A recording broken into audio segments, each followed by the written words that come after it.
Welcome, Queen. Is it the company that you keep? Your inner circle matters. My first best friend was Melissa. By fifth grade, that changed to Shay T.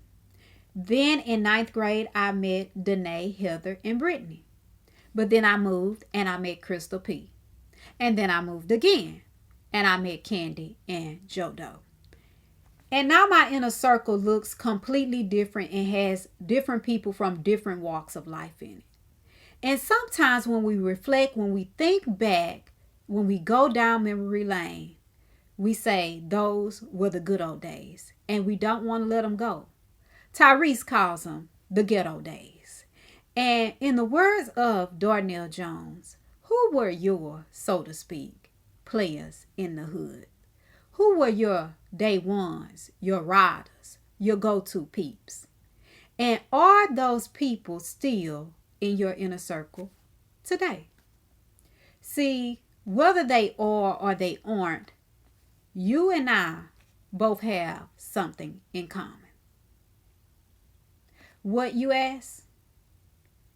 You and me. You see, we are the common denominators in our lives. See, you and me, we're everywhere we go. You and me, well, we write the story of our life.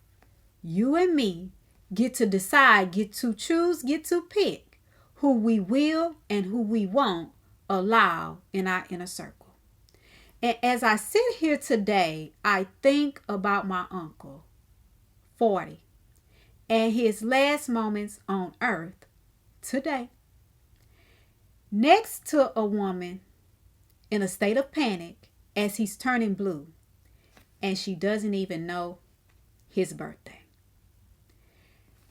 And so I seriously ask you, is it the company that you keep keeping you from what you desire and from having God's best in your life? Because if the company that you keep keeps you from doing the will of God, if it keeps you stuck and out of alignment with the word of God, if it keeps you anchored in strongholds, in personal struggles and setbacks that you know are destroying you from the inside out, if it keeps you in sin and transgression, in a state of regression, then those people are not really for your best. See, those people don't have your best interest at heart. And so I ask you, are you willing to pay the ultimate cost? Your life. You see, a true ally, a true friend, will not willfully lead you or engage with you in behavior or take you down a road, a path that leads to death and destruction. You see, the world makes partying, turning up, being lit, living wayward seem cool, like it's the thing to do. But in the final moments on this earth, I ask you, do you want to be surrounded by a company that doesn't even know your birthday? Do you want to be with people or a person who is simply going to move on and not give another thought to you or about you, your family, or your children? Do you want to be aware in your dying moment that you're with someone who doesn't truly know who you are? And most importantly, I ask you, is that person the inner me?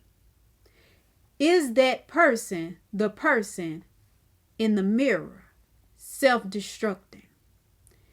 Because wrong thinking produces the wrong mindset, and that produces wrong living. And on my way to my Momo house, I stopped by to inform you that if you don't value you, then it will show up in the company that you keep.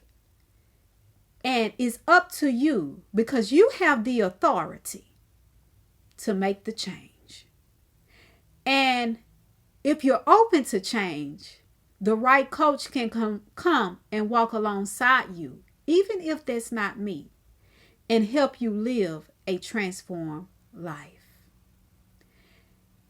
And I want you to please understand this, that the wages of sin are death. But the gift of God is eternal life.